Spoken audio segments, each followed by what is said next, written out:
सरदार वल्लभ भाई पटेल ने कहा था कि ओवर एक्साइटमेंट से, अति उत्साह से बड़े परिणाम की उम्मीद नहीं रखनी चाहिए। नमस्ते दोस्तों, मेरा नाम है आरजे कार्तिक। आप देखना शुरू कर चुके हैं लर्निंग सीरीज सीखोगे नहीं तो जीतोगे कैसे। और आज हम बात करेंगे भारत के पहले डेप्यूटी प्राइम मिनिस्टर, भारत के पहले गृह मंत्री सरदार वल्लभ भाई पटेल साहब की।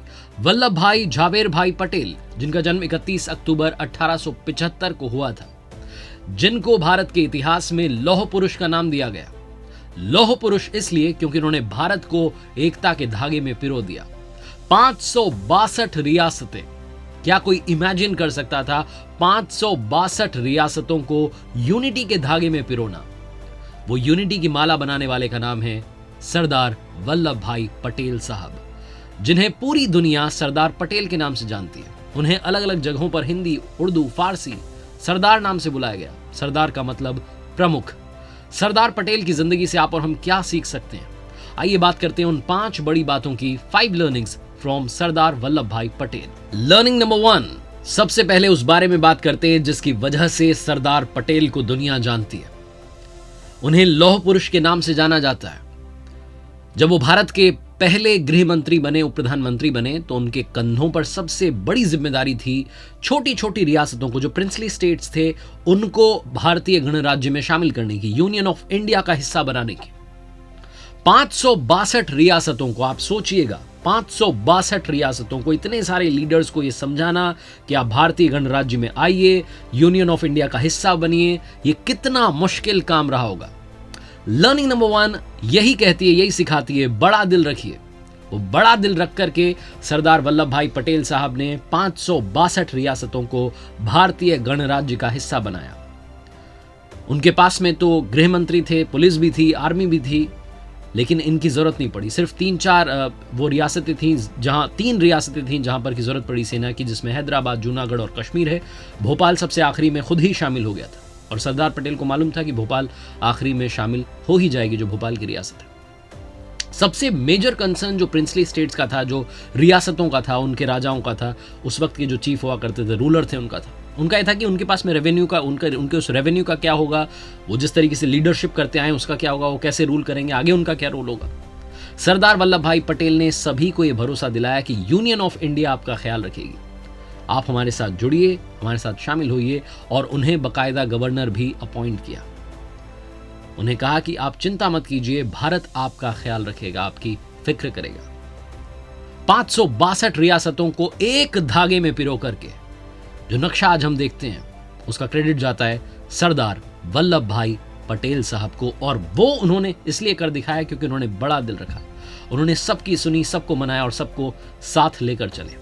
लर्निंग नंबर 2 बोलती है कि हमें जिंदगी में रिस्पॉन्सिबल बनना चाहिए, खुद के लिए भी, अपनों के लिए भी, अपनी सोसाइटी के लिए भी। मैंने शुरू में आपको बताया कि सरदार का मतलब है प्रमुख। सरदार वल्लभ भाई पटेल को सरदार कहा गया इसलिए भी क्योंकि वो सबको साथ लेकर के चल रहे थे। उन्हें एक नया नाम दिया गया, लेकिन वो अपने इस नाम को बहुत पहले से निभाते आ रहे थे। 1930 में गुजरात में जब प्लेग फैला, जो महामारी फैली, उस वक्त सरदार वल्लभ भाई पटेल साहब के जो एक मित्र थे, वो पीड़ित थे इस बीमारी से। उन्हें कहा लोगों ने कि आप उसके साथ मत जाइए, पास मत जाइए, और इस तरीके से, बट उन्होंने मदद की अपने दोस्त की, और इस चक्कर में खुद भी बीमार हो गए। एक मंदिर में काफ़ी समय तक हो रहे जब तक वो ठीक नहीं हुए। 1932 से ही गुजरात के आणंद जिले की जो बोरसद तालुका थी, वहाँ पर प्लेग के केसेस आना शुरू हो चुके थे। लेकिन 1935 आते आते, जून का महीना आते आते, काफ़ी लोगों की जानें जा चुकी थी, काफ़ी लोग प्लेग से पीड़ित थे। इस सब के बीच में सरदार वल्लभ भाई पटेल ने बोरसद में एक आम के पेड़ के नीचे तंबू लगाया, अपना ऑफिस वहीं बनाया, वॉलंटियर्स को साथ में जोड़ा, पेशेंट्स को हॉस्पिटलाइज्ड करवाना शुरू किया, अस्पताल में भर्ती करवाना शुरू किया, पर्चे बंटवाना शुरू किया, लोगों को अवेयर करना शुरू किया। एक एक गांव में, बोरसद के एक गांव में, आसपास के गांव में वो गए, लोगों से मिले, लोगों को समझाया, अवेयरनेस का काम किया। उस मैदान जंग में सरदार वल्लभ भाई पटेल खुद उतर गए। उन्होंने रिस्पॉन्सिबिलिटी ली, और सरदार होने का मतलब क्या है, प्रमुख होना क्या होता है, लीडर होना क्या होता है, उसे सही मायनों में, सच्चे शब्दों में साबित किया। लर्निंग नंबर 3, ये बात जो आप बचपन से सुनते आए हैं, बड़ों की रिस्पेक्ट कीजिए, उनका आदर कीजिए। सरदार वल्लभ भाई पटेल साहब से ज्यादा इस बात को कोई और सिखा नहीं सकता। साल 1946 कांग्रेस कार्य समिति की बैठक थी, वर्किंग कमेटी की मीटिंग थी। वहां नए अध्यक्ष का चुनाव होना था। बात नए अध्यक्ष की हो रही थी, लेकिन असल मायने में बात भारत के पहले प्रधानमंत्री की हो रही थी, क्योंकि आगे चल करके उसी अध्यक्ष को नेता चुना जाना था। इंटरिम गवर्नमेंट बनने वाली थी। जब वहां बात आई तो ज्यादातर जो वर्किंग कमेटी के मेंबर्स थे उनका समर्थन सरदार वल्लभ भाई पटेल के साथ में था, लेकिन सब जानते थे कि महात्मा गांधी जी का झुकाव, उनका लगाव नेहरू जी के लिए ज्यादा था, और बापू नहीं चाहते थे कि आजादी से ठीक पहले ऐसे मुश्किल क्षण में, ऐसे नाजुक क्षण में पार्टी दो हिस्सों में डिवाइड हो जाए। उनका समर्थन नेहरू जी के साथ था और सरदार वल्लभ भाई पटेल ने भी बापू के समर्थन में हां मिला दी। उन्होंने उस बात का विरोध नहीं किया, क्योंकि नेहरू जी सरकार में नंबर 2 पर रह करके काम करने के लिए तैयार नहीं थे।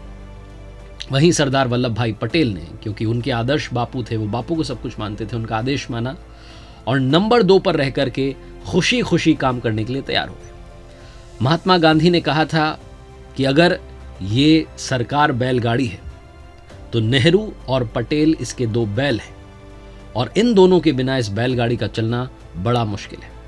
नेहरू जी को कहा गया कि आप अंतर्राष्ट्रीय मामलों को देखिए, और सरदार पटेल साहब को कहा गया कि आप आंतरिक मामलों को देखिए, जो इंटरनल मैटर्स हैं, जो घर की बात है, उसे आप ठीक कीजिए। वो जो 562 रियासतों को मिलाने का काम है, वो भारी जिम्मेदारी फिर सरदार पटेल के कंधों पर आ गई, और उन्होंने पूरी जिम्मेदारी के साथ उस जो उनको रिस्पॉन्सिबिलिटी दी गई थी, जो टास्क दिया गया था, उसे कंप्लीट किया। सीखने वाली चौथी सबसे बड़ी बात, मुश्किल समय में मंजिल तक पहुंच जाना।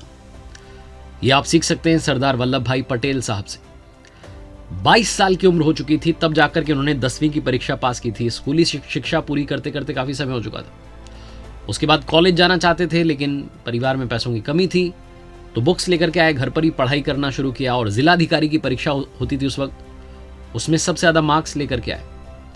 1905 का एक मजेदार सा किस्सा है। वकालत करना चाहते थे, इंग्लैंड जाकर के पढ़ाई करना चाहते थे सरदार वल्लभ भाई पटेल साहब, और कमाल की बात यह थी कि जो इनके बड़े भाई थे विट्ठल भाई पटेल साहब, वल्लभ भाई पटेल साहब, वल्लभ भाई झावेर भाई पटेल, विट्ठल भाई झावेर भाई पटेल, यानी कि विजय पटेल, इनिशियल्स दोनों भाइयों के सेम थे।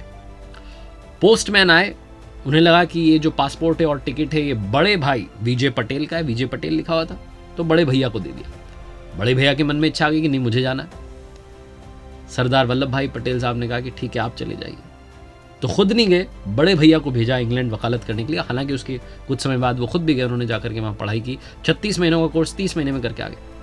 जब बड़े भैया इंग्लैंड गए थे तो ना सिर्फ उन्हें जाने दिया, उनको टिकट और पासपोर्ट दिया, बल्कि उनके लिए खर्चा भी भेजते रहे। इतने कमाल के थे सरदार वल्लभ भाई पटेल। हम में से बड़े सारे लोग काम पर जाने से कतराते हैं, सोचते हैं कि आज छुट्टी ले लूं, क्या बहाना हो सकता है। सीखने वाली 5वीं और सबसे इंपॉर्टेंट, सबसे बड़ी बात, कर्तव्य निष्ठा का पालन कीजिए। हमेशा डेडिकेटेड रहिए अपनी ड्यूटीज को लेकर के। सरदार वल्लभ भाई पटेल साहब के बारे में बहुत सारी बातें बहुत सारे लोगों को सबको मालूम है, लेकिन एक ऐसी घटना है जिसके बारे में कम लोग जानते हैं।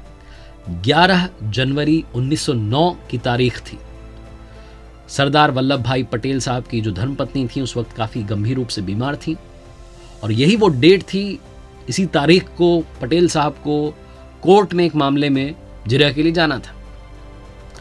वो पहुंचे कोर्ट में, जिरह करने लगे, तभी अचानक से कोर्ट का एक एम्प्लॉय आया और उसने आकर के सरदार पटेल साहब के हाथ में एक टेलीग्राम दिया, एक तार रख दिया। सरदार पटेल साहब ने उसे पढ़ा तो उस पर लिखा था कि उनकी पत्नी का निधन हो चुका है। सरदार पटेल साहब ने उस तार को अपनी जेब में रख लिया और जिरह कंटिन्यू करने लगे। बाद में जब जज साहब को ये बात मालूम चली तो उन्होंने कहा कि आपने बताया क्यों नहीं। सरदार पटेल साहब ने कहा कि मेरा एक कर्तव्य था कि मैं अपने मुवक्किल के लिए, जिसे कि झूठे केस में फंसाया गया है, उसके लिए जिरह करूं, अन्याय के खिलाफ लड़ाई लड़ता रहूं।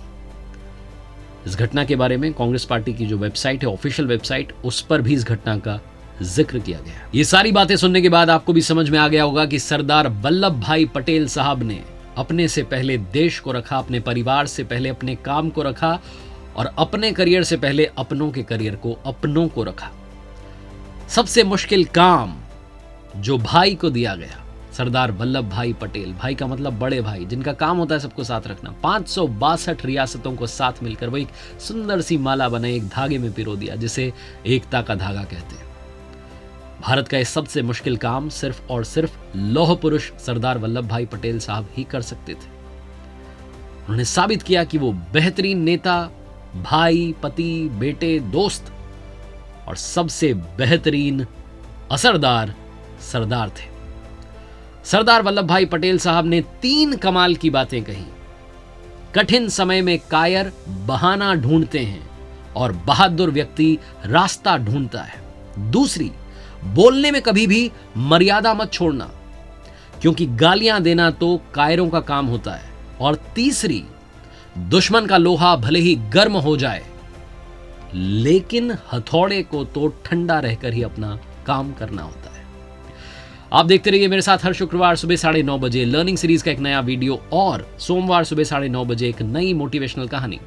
जाते आते बस यही कहूंगा जो हमेशा कहता हूं, ऊपर वाले के आशीर्वाद के साथ, अपनों के प्यार के साथ और अपनी सच्ची मेहनत के साथ कर दिखाओ कुछ ऐसा कि दुनिया करना चाहे आपके जैसा।